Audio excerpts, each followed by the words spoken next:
போச்சுதா அம்மா, அம்மா தெரியாம போச்சுதா அம்மா.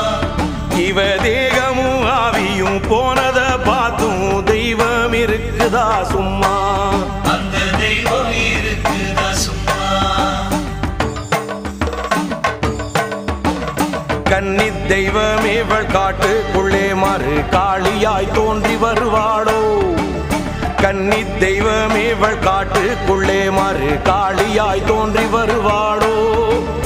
காலமும் நேரமும் பார்த்திருந்தே இந்த காமுக பேய்களை கொள்வாளோ, காலமும் நேரமும் பார்த்திருந்தே இந்த காமுக பேய்களை கொள்வாளோ.